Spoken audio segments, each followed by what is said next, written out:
Hello दोस्तों, मैं निखिल गौतम आज आपके लिए एक वीडियो लेकर आया हूं और ये वीडियो ऐसी धारा के बारे में है जिसके बारे में आपने बहुत कुछ सुना होगा और ये धारा आज के ज़माने में यानी अभी प्रेजेंट टाइम में बहुत फेमस है।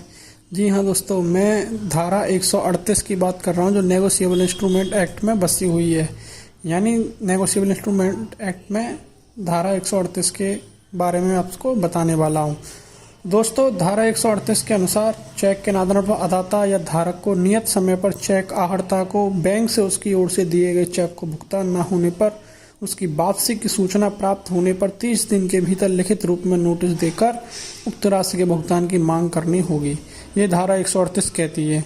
लेकिन दोस्तों, जब हम ऐसे पढ़ते हैं तो इसे समझने में हमें बड़ी दिक्कत होती है। तो दोस्तों, आज मैं आपको इसको एक ऐसे उदाहरण के तौर पर समझाने वाला हूँ जिसके आप कभी इस वीडियो को देखने के बाद कभी धारा 138 भूल नहीं पाओगे। दोस्तों, धारा 138 कहती है कि मान लीजिए ए और बी दो व्यक्ति हैं।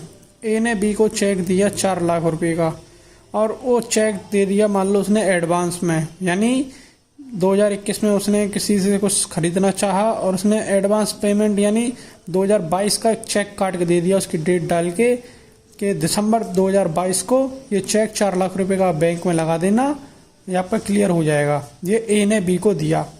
दोस्तों, जब बी ने दिसंबर 2022 में जब वह बैंक में चेक लगाया तो चेक लगाया, मान लीजिए उसने दिसंबर में लगाया, 18 दिसंबर को चेक लगाया और बैंक ने उसे 19 दिसंबर को चेक वापस करते हुए यानी रिटर्न मेमो के साथ उसे वापस कर दिया। और रिटर्न मेमो में रीजन यह डाला कि जो चेक है यह बैंक मर्ज हो गई है किसी बैंक में, या उसने यह रीजन दिया कि ये जो जिस खातेदार का ये चेक है उसका खाता 4 साल से बंद है। तो दोस्तों, क्या हुआ, वो चेक बाउंस हो गया, यानी उसके खाते में पैसे नहीं है और वह 4 साल से बंद है। और इसकी जानकारी उस ए को थी पहले से कि ये मेरा खाता बंद है और ये चेक बाउंस हो जाएगा। तो दोस्तों, ये क्या होता है, ये चेक बाउंस से रिलेटेड करती है। और चेक कहाँ पर परिभाषित किया गया है, सेक्शन 6 में नेगोशिएबल इंस्ट्रूमेंट एक्ट में। दोस्तों, धारा 138 का कहने का तात्पर्य यह है कि चेक बैंक द्वारा वापस कर दिया जाना, वापस करने से मतलब लौटा दिया जाना और उसके साथ रिटर्न मेमो में रीजन देना कि बैंक में ये खाता बंद है या आप जिस बैंक का हमारे पास खाता लगा रहे हो वो बैंक किसी बैंक में मर्ज हो गई है तो हमें उस बैंक का चेक दीजिए, या यह रीजन हो या कोई अन्य रीजन हो या कैसा भी रीजन हो कि चेक पर डेट गलत है या चेक पर पेमेंट गलत है या चेक पर सिग्नेचर गलत है। तो दोस्तों, कैसा भी रीजन हो जो चेक बाउंस की ओर गति करता हो, यानी चेक बाउंस को यानी उस चेक को चेक बाउंस की ओर ले जाता हो, ऐसा मानना या ऐसा कहना ये धारा 138 के अंतर्गत माना गया है।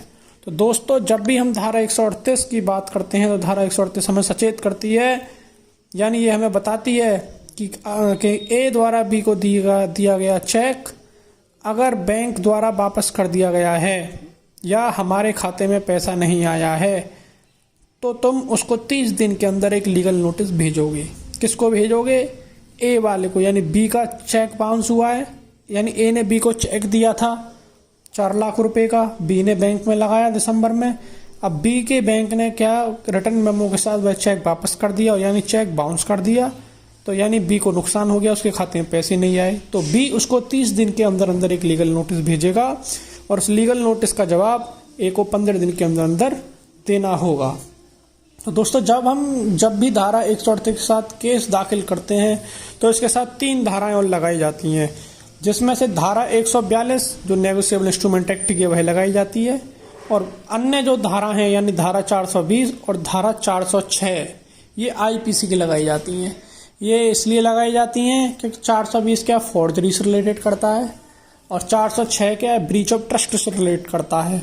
दोस्तों, जब भी हम धारा 420 लगाते हैं, कंप्लेन जब हम डालते हैं 138 के अंतर्गत, तो दोस्तों बात यही है कि 138 जो धारा है वह चेक बाउंस रिलेटेड करती है और यह 138 120 के साथ रिलेटेड है। यह संगीता बहन के केस में बताया गया था। यानी जब धारा 138 के अंतर्गत हम चेक डालेंगे तो उसके साथ धारा 142, 420 और 406 भी हम लगाएंगे। तो दोस्तों, उम्मीद करता हूँ कि आपको वीडियो अच्छा लगा होगा। आपको वीडियो अच्छा लगा होगा तो आप